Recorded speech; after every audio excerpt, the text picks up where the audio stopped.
যুক্তরাষ্ট্রের প্রথমবারের মতো পরীক্ষামূলকভাবে মানুষের মতো দেখতে একটি রোবট ও কৃত্রিম বুদ্ধিমত্তা চালিত শিক্ষক সহকারী আনার পরিকল্পনা করেছে নিউ ইয়র্কের সালামানকা হাই স্কুলের কর্তৃপক্ষ। সেনেকা জাতিগোষ্ঠীর অ্যালেগেনি অঞ্চলে অবস্থিত এই স্কুলটিতে এমন উদ্যোগকে ঘিরে ক্ষোভ ও অসন্তোষ তৈরি হয়েছে শিক্ষক ও স্থানীয়দের মধ্যে। এই রোবটটির নাম স্যালি। টরন্টো ভিত্তিক প্রতিষ্ঠান রিয়েল বোটিক্সের তৈরি এই রোবটটির দাম ধরা হয়েছে $৫৭,৫৯০ প্রস্তুতকারক প্রতিষ্ঠান জানিয়েছে, এটি দিনে ২৪ ঘণ্টায় স্বাভাবিক কথোপকথন, মুখের অভিব্যক্তি ও তাৎক্ষণিক যোগাযোগের মাধ্যমে ব্যক্তিগতভাবে শিক্ষার্থীদের হাতে কলমে সহায়তা করবে।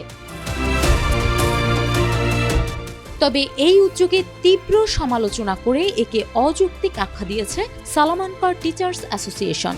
তারা সফটওয়্যারের নিরাপত্তা, শিক্ষার্থীদের তথ্য সুরক্ষার ঝুঁকি এবং রোবটের রেকর্ডিং ক্ষমতা নিয়ে উদ্বেগ প্রকাশ করেছেন। তাদের মতে, যখন নিউ ইয়র্ক অঙ্গরাজ্য শ্রেণীকক্ষে অতিরিক্ত প্রযুক্তির ব্যবহার কমানোর পক্ষে জোরালো অবস্থান নিয়েছে, তখন এমন একটি যন্ত্র বসানো সম্পূর্ণ ভুল সিদ্ধান্ত।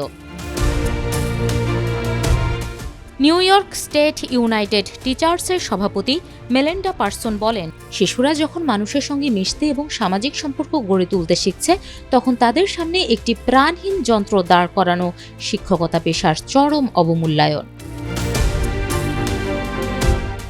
এছাড়াও এই প্রকল্পের জন্য এমন একটি হাই স্কুলকে বেছে নেওয়া হয়েছে যার প্রায় 40% শিক্ষার্থী আদিবাসী আমেরিকান। স্থানীয় আদিবাসীদের একাংশ ও বাসিন্দারা মনে করছেন, আদিবাসী অধ্যুষিত এলাকায় এমন উদ্যোগ সংস্কৃতির প্রতি চরম উদাসীনতার শামিল। তথ্য নিরাপত্তা ও শিক্ষকতার মর্যাদা ক্ষুণ্ণ হওয়ার আশঙ্কায় অবিলম্বে এই রোবটের ব্যবহার বন্ধ রাখার জোরালো দাবি জানিয়েছেন সংশ্লিষ্টরা।